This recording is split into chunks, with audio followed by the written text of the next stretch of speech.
Hi everyone, Jenny with On Fire Fit, and welcome to another episode of Healing Habits. I'm going to talk a little bit today about reprogramming your brain to enjoy hard habits. And again, it comes from Atomic Habits by James Clear. And he talks about something that I noticed years ago before reading this book. And I noticed it primarily because I was talking to my friend Lisa. She's one of my dear friends who I am godmother to her kids. She's godmother to my kids. And we used to talk daily as we were raising our kids.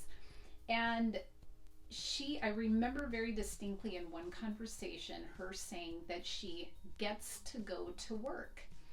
And I thought, man, I don't know if I've ever said that I get to go to work. It's always, I have to go to work. And I noticed that shift, when she said that, it made me think, well, I want to go to work. It made it sound so attractive. And how simple is that one little shift in your words that you can say about all of these things?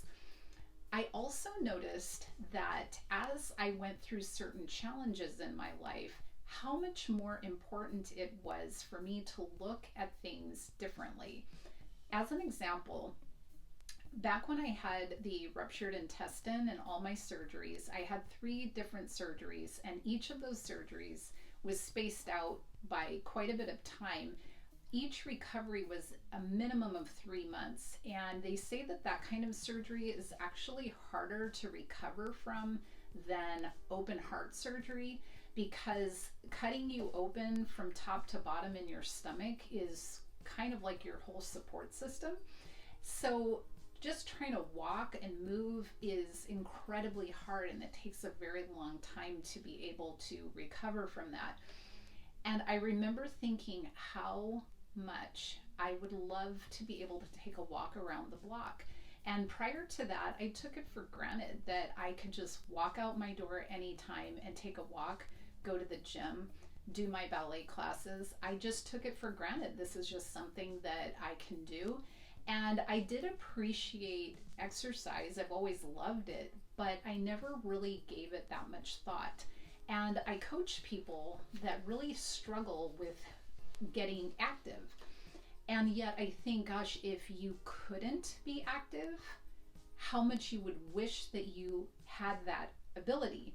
But instead we have this mental challenge every time where we say, oh, I have to go exercise. And then when it's taken away from you, you go, man, I wish I could go exercise. I think we need to grab a hold of that now while we still have that. Or if you don't have that currently, what can you grab a hold of that will change your thinking to help make hard habits easier?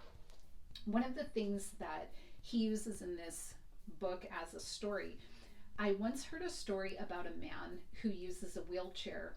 When asked if it was difficult being confined, he responded, "I'm not confined to my wheelchair. I am liberated by it. If it wasn't for my wheelchair, I would be bedbound and never able to leave my house." This shift in perspective completely transformed how he lived each day. I wonder how many of us would be able to have that kind of an attitude. But when you consider his attitude shift from feeling confined to a wheelchair to feeling liberated that he wasn't stuck in bed, this man was doing a lot with his life. But it was a simple shift. It did not change his circumstances. He was still in a wheelchair. However, he was able to flip that and say, because of this, I have freedom. I challenge each of us to consider that in any area where we think a habit is hard. It's so hard to eat healthy food. How hard is it to pour junk in your body day after day and live in disease and despair and feeling depressed and having no energy? How easy is that? I just think we need to flip this and say, what a beautiful thing it is that God gave me healthy foods that make my body feel alive. It doesn't matter what it is in your life that you consider to be a hard habit. When you flip that and just change the word to I get to do this, not I have to do this, it can be like a light switch, and it changes the way that your brain makes connections, and it inspires you. It's like turning a light on, and you will go in a new direction. So I hope that you'll do that with whatever the hard habit is that you are struggling with. And I thank you for being with me today. I hope that you're living your life on fire. And it's a Steve Madden velvety pair today. These are ultra high and very cute. Not easy to walk in at all. I just always think it's interesting. I think it has everything to do with the angle through there, but they are beautiful. And so I do wear them, mostly if I'm holding hands with my husband. So cute shoes though.